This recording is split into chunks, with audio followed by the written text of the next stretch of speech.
Yo siempre he sido un gran fan del futbolista colombiano. Tuve la experiencia de trabajar con Hugo Rodallega, que siempre demostraba un gran cariño por jugar con la selección, y de la manera que él se adaptó al fútbol británico, pues tiene unas cualidades que se me hace difícil no ver que la selección colombiana pueda seguir brillando en el futuro. Caracol Podcast presenta. Soy Juan Felipe Cadavid. Y yo, Andrés Díaz. Y esto es ¿A qué jugamos? Aquí hablamos de fútbol. Mister, muchas gracias por el tiempo. Si en algún momento se me sale la palabra profe, en este lado del mundo decimos más profe que mister. Ya lo sé, no hay ningún problema. No se entenderá. Pero bueno, mister, para aprovechar el tiempo, lo quiero llevar al 7 de junio de 2018, Estadio Kazán, un partido que ni usted ni el aficionado de Bélgica, y creo que el aficionado del fútbol va a olvidar.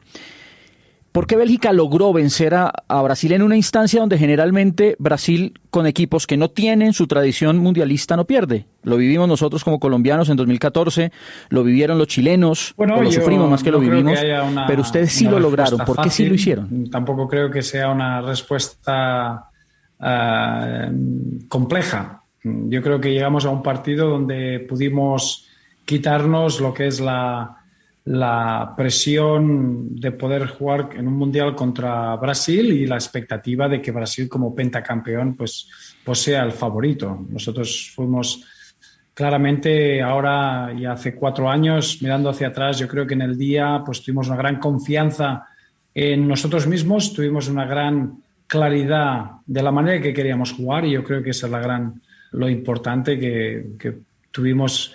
Quitamos el partido de un poquito de lo que hace Brasil en un campo, que es controlar la forma de juego, y de alguna manera pues tuvimos nuestras bazas muy claras, y con un grupo de jugadores que tienen un gran momento en sus carreras y que tienen una gran carrera a nivel de club. Y yo creo que pues a partir de ahí los 60 minutos fueron muy buenos de nuestra parte. Los últimos 30 minutos fueron pues donde tuvimos que demostrar valores de poder sufrir, de poder defender bien, de tener una gran mentalidad, y bueno, pues todo se cuajó en 90 minutos que ya están para la historia.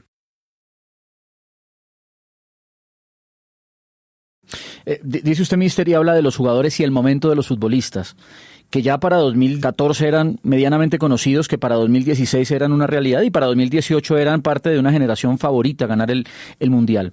Pero ¿por qué se eligió, cree usted, a Roberto Martínez para dirigir la que muchos creemos la mejor generación en la historia del fútbol de Bélgica? Pero yo creo que era un poquito traer...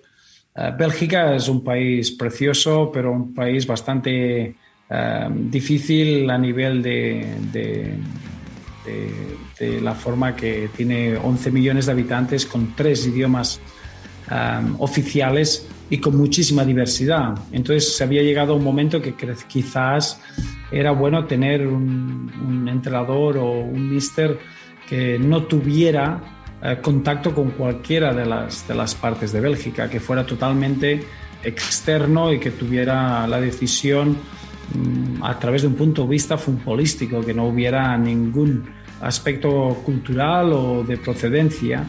Y yo creo que es ahí un poquito, pues los jugadores en aquel momento, la mayoría, yo creo que un 60% de la plantilla estaban en la Premier League, en el fútbol británico, y pues mi carrera, yo llevaba 7 temporadas consecutivas en la Premier League, y parecía que era un poquito la forma de montar un equipo con las cualidades de esta generación, por un poquito enfocadas con lo que era su día a día, que era en el fútbol británico, con muchísima intensidad, con muchísima transición.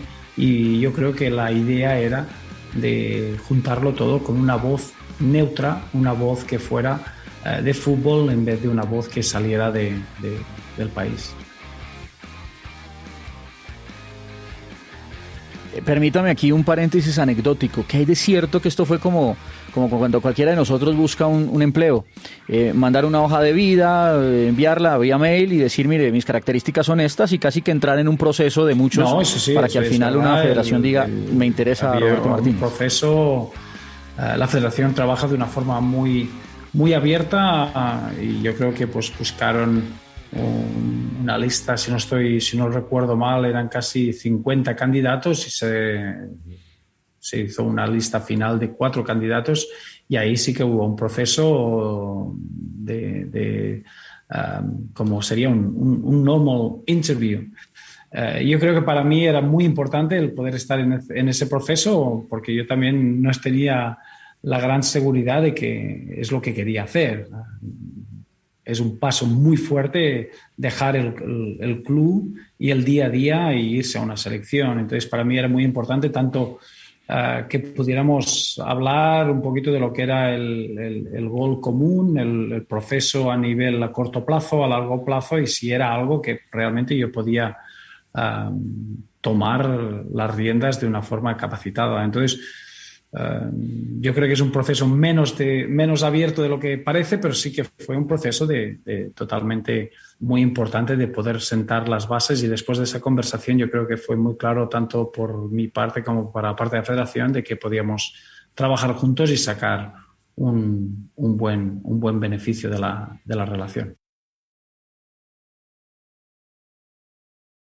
Bueno, y gana el proceso y llega usted a una selección en 2016, cuarto finalista en Mundial, cuarto finalista en la Euro, pero sobre todo con algunas estrellas que ya en el mundo sonaban, Hazard, Courtois, De Bruyne, ya se hablaban en el mundo. ¿Cómo hizo para convencerlos, siendo estrellas, ¿cierto?, figurantes en sus equipos, en sus clubes, para que trabajaran en equipo, para que de pronto el ego quedara al lado y trabajaran en función de una idea, de un trabajo del cual usted era la cabeza o es la cabeza?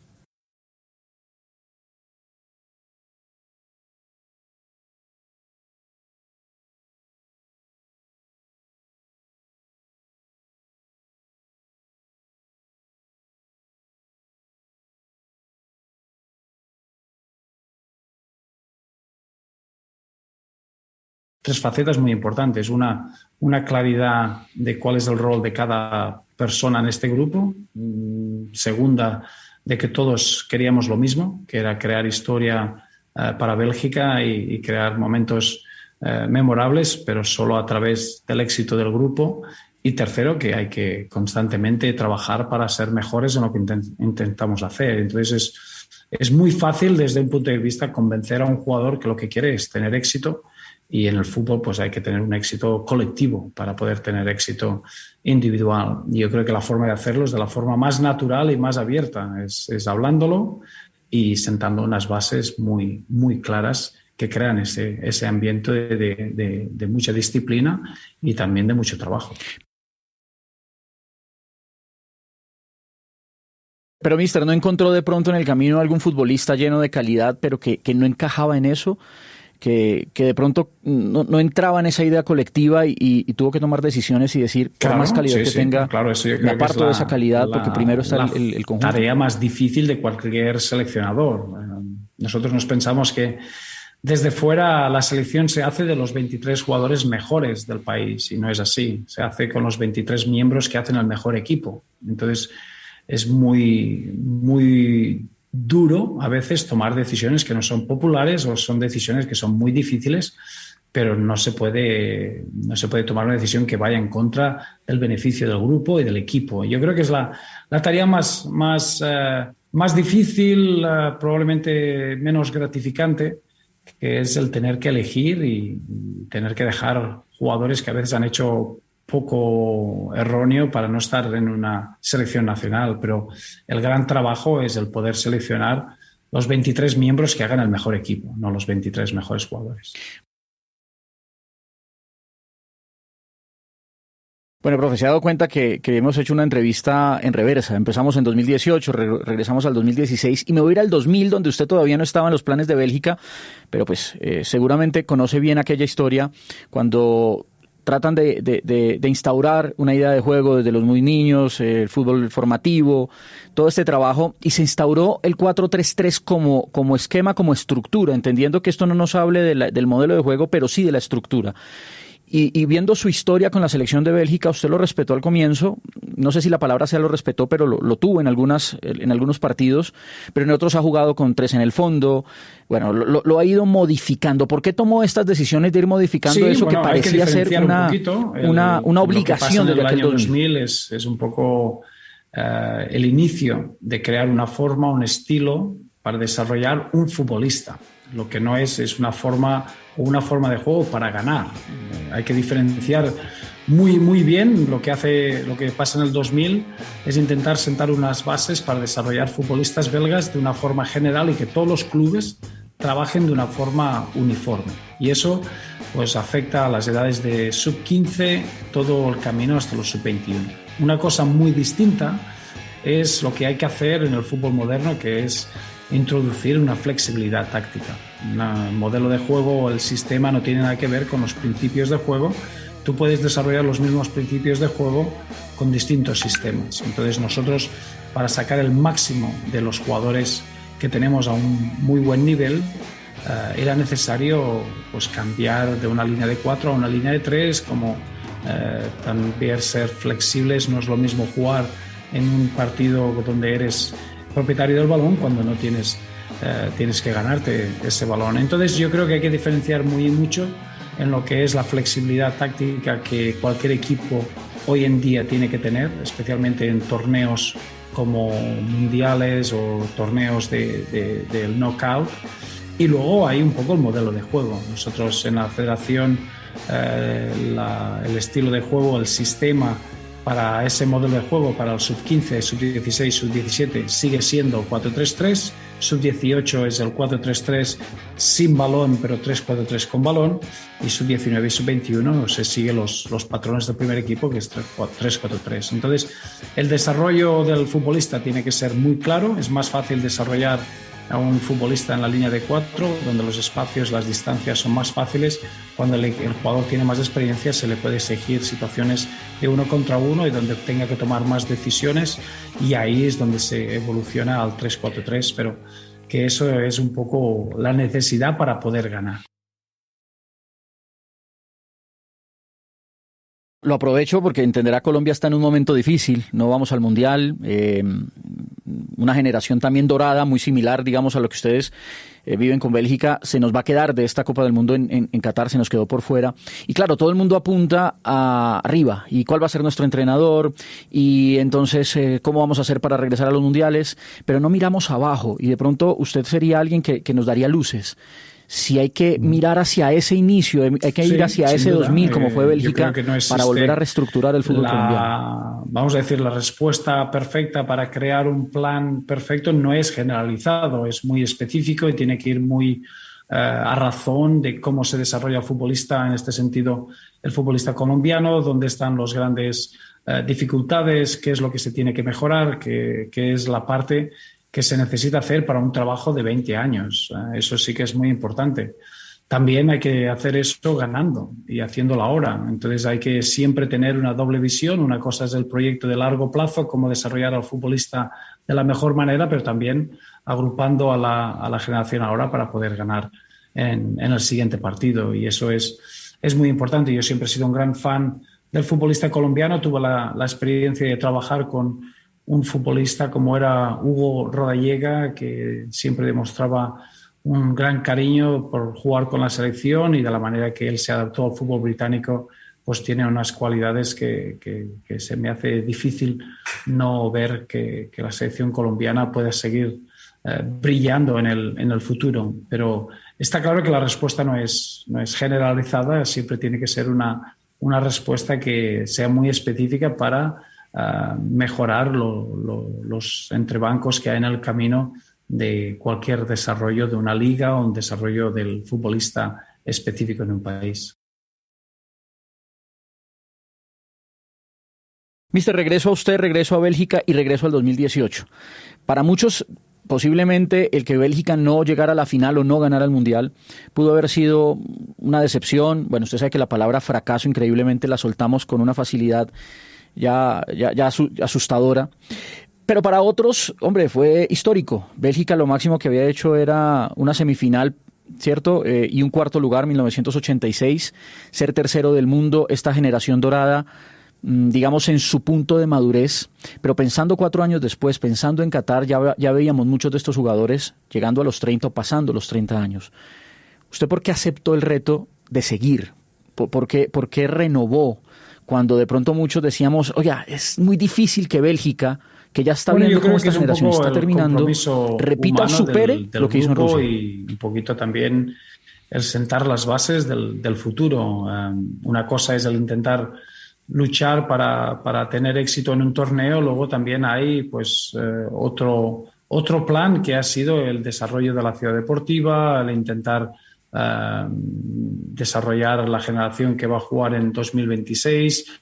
Yo creo que tenemos proyectos que van muchísimo más allá de lo que es intentar clasificar para los torneos de ahora mismo. Entonces, esa conexión tanto con la federación, tanto con los jugadores y con el cuerpo técnico, lo teníamos muy claro que queríamos seguir adelante y trabajar un poquito en las dos vertientes. Una, intentar llegar al número 1 del FIFA Ranking, intentar estar en esa posición y luego pues intentar desarrollar la próxima generación y usar esta generación para sentar las bases del próximo éxito de las próximas décadas del fútbol belga. Entonces, el trabajo ha ido un poquito más allá de solo intentar mejorar lo que hicimos en Rusia y yo creo pues que tenía totalmente sentido que con las experiencias que tuvimos en el Mundial de Rusia pues pudiéramos hacer el europeo y luego intentar clasificarse para Qatar e intentar introducir la nueva generación y trabajar ya desde una edad muy, muy temprana al futbolista belga. Mister, sí, eso nos llamó la atención mientras hacíamos la investigación, porque no solamente es permanecer como entrenador de la selección de Bélgica, sino asumir la dirección deportiva de todo el país, un reto absolutamente mayor, ¿cierto? Y nosotros aquí, por ejemplo, en Sudamérica, vimos cómo técnicos como Martino tuvieron una gran generación con Paraguay, pero se dedicaron a la selección mayor. En Colombia tuvimos a José Pekerman, multicampeón del mundo con selecciones juveniles, y nunca le acercamos la posibilidad o la oportunidad de ser entrenador de nuestras selecciones de base. Porque no sé si tenemos la mentalidad cerrada que el entrenador de la selección mayor es el entrenador de la selección mayor y está para llevarnos al Mundial y en el caso obviamente de las selecciones Argentina, Brasil, ganar el campeonato del mundo. Pero un entrenador puede ser también ese director deportivo que dirija todo el fútbol. En la Premier League mi posición siempre ha sido de manager y eso quiere decir que tienes esa responsabilidad. No es solo el primer equipo, hay que comprar y vender jugadores, hay que establecer el estilo de juego, hay que desarrollar al futbolista. Yo creo que hay una visión un poquito más global. Entonces, al llegar al fútbol internacional en la federación, encontramos que 2 años después dentro del trabajo, pues que había la posibilidad de intentar utilizar el trabajo internacional en la federación como hacíamos en un club. Y es ahí donde esa doble figura ha sido de gran beneficio. No digo con ello que todas las federaciones en el mundo se pueden beneficiar de ese doble responsabilidad. Yo creo que hay federaciones que trabajan de una manera con muchísimas licencias futbolísticas y solo tienen que separar muy bien lo que es el primer equipo y lo que es el fútbol de formación. Entonces ahí yo creo que tener la misma persona no funcionaría.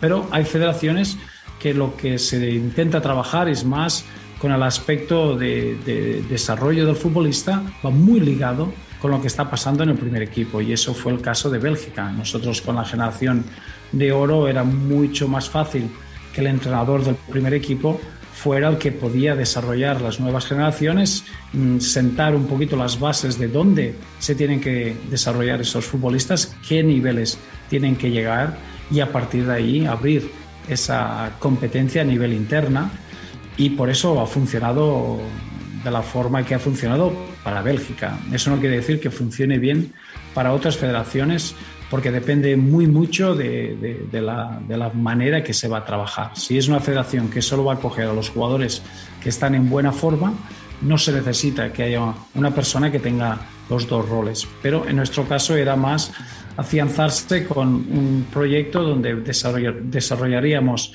el futbolista joven con una gran visión o una clara visión de cómo deberían jugar en el primer equipo. Y entonces ahí yo creo que a nosotros nos ha ido bien que la misma persona tenga los dos roles. Sería maravilloso poder profundizar en este tema, nos quedaríamos mucho tiempo porque creo que hoy nuestro fútbol necesita mirar hacia allá.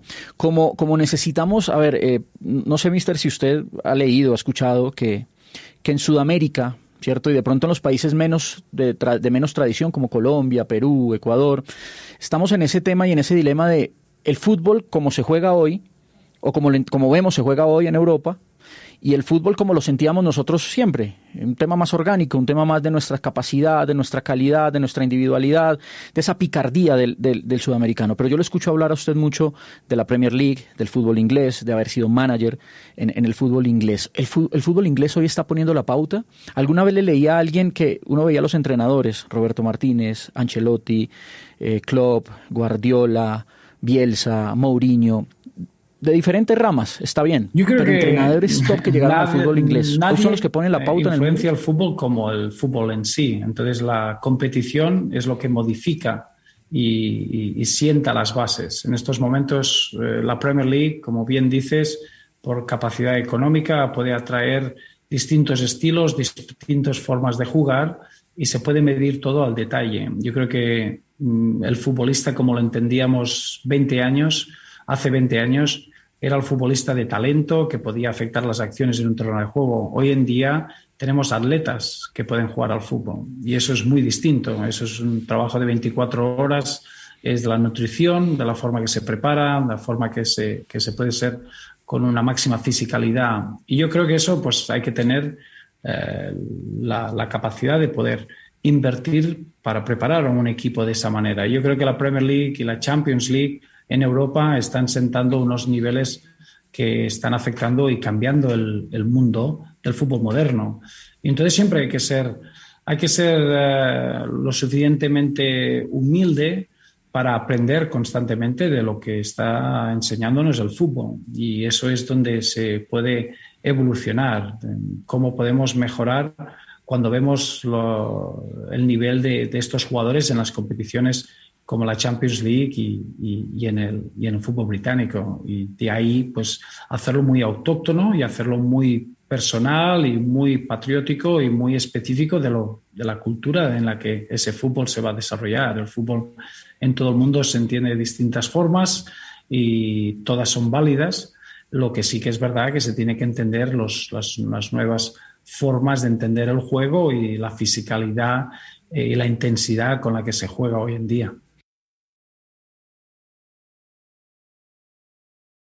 Antes de hacerle las últimas dos preguntas, mister, quisiera hacerle una reflexión y me encantaría que de pronto usted me diera su opinión sobre ella.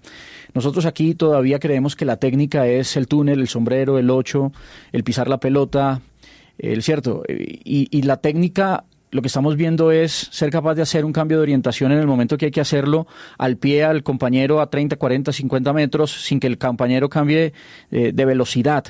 Y eso es de pronto lo que nos está a nosotros alejando del fútbol moderno, ese entender más la técnica, porque seguimos diciendo que en Sudamérica somos más técnicos que en Europa.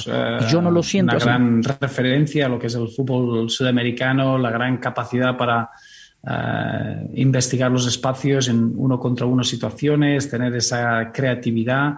Lo que sí que es verdad que hoy en día hay que intentar hacer eso con un equipo que te presione, con un equipo que te achique los espacios y que te fuerza a hacer esa acción mucho más rápido.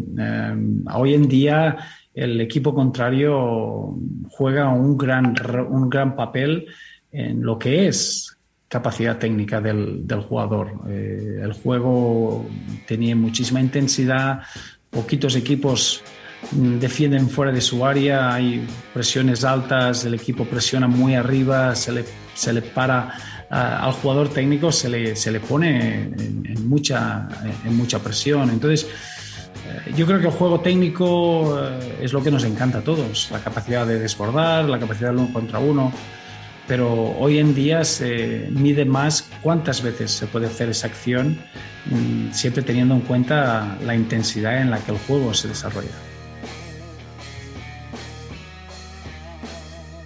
Tiempo y espacio. Bueno, profe, mister, las últimas dos. Usted quiere además promover esta generación dorada de futbolistas, hacer una generación dorada de entrenadores. ¿Por qué y cómo? estos jugadores un día se van a retirar. Y yo creo que eso pues tiene que ser un aspecto positivo. Si un jugador se retira, nace un entrenador. Y siempre me preocupa muchísimo pues, que este entrenador no se forme con las directrices del fútbol belga y que se forme después de un periodo de relajación cuando se termina la carrera de jugador. Entonces tuvimos un proyecto que empezamos hace 2 años que era darle la oportunidad a nuestros jugadores de hacer los cursos de entrenador mientras vienen con la selección. El primer día de selección pues hacen su parte técnica y luego desarrollan las partes teóricas y tácticas en sus clubes, y en un periodo de 2 años pues hemos formado ya 20 jugadores que tienen las licencias, y ya uno de los casos es Thomas Vermaelen, que se retiró este año. Un domingo retiró con su equipo en Japón, en Vissel Kobe, y la semana siguiente formaba parte del grupo de trabajo del primer equipo de la selección. Entonces, lo que es importante es que estos jugadores que están afectando tanto el fútbol belga lo sigan afectando en las próximas 2 décadas desde los banquillos. Y creo que era muy importante que tuviéramos uniformidad de criterios, conceptos tácticos, y toda la filosofía futbolística saliera de la misma fuente, y eso haciendo los cursos en la Federación Belga. Y yo creo que esto va a ser muy importante, porque el momento que un jugador se nos retire, no vamos a perder un jugador, sino que vamos a ganar un entrenador, y ese es un poco el enfoque que le estamos dando. Y hablando de entrenadores, la última, mister. Entre la lista de sus referentes leí a Pacho Maturana, Francisco Pacho Maturana, que aquí increíblemente nosotros nos dividimos entre los que sí les gusta, lo vieron importante, un tipo que influenció nuestro fútbol para bien, y los que obviamente sienten que para mí ¿qué encontró usted en Pacho Maturana alguien que trajo tenerlo entre los referentes? Muy distinto al fútbol europeo. Siempre tuve una gran curiosidad por entrenadores que hicieran cosas distintas, que valoraran, que formaran grupos desde puntos de perspectiva muy, muy distintos. Y Pacho Maturana, y de la manera que llevó la selección colombiana y después su trabajo en el Valladolid, en España, pues fue algo que como futbolista joven me atrajo muchísimo, y era un ser muy inteligente que podía sacar el máximo de sus jugadores y jugar a un estilo que siempre me había gustado muchísimo. Entonces, para mí, el trabajo de Pacho Maturana en un equipo que no tenía derecho a ganar partidos en la Liga Española, como en aquel momento era el Real Valladolid, pues hizo cosas que desde un punto de vista táctico fueron de gran valentía, y para mí como jugador joven me dieron muchísimo estímulo para el futuro. Por eso que al profe Pacho Maturana siempre le aprendí detalles que me gustaron muchísimo como un joven apasionado del fútbol en aquel momento. Mister, muchísimas gracias. Espero le haya pasado también como nosotros escuchándolo, con el respeto de Bélgica. Ha sido un placer. Algún día lo Muchísimas tengamos de este lado. Siempre que Mucha estamos suerte. buscando entrenador, su nombre suena aquí en Colombia. Muy amable. Y hasta aquí llegamos, tratando de descubrir a qué jugamos. Un podcast de Caracol Radio. Con la dirección de Sara Castro, en la producción ejecutiva Félix de Riaño y Miller Suárez, y en el diseño sonoro Juliet Casas.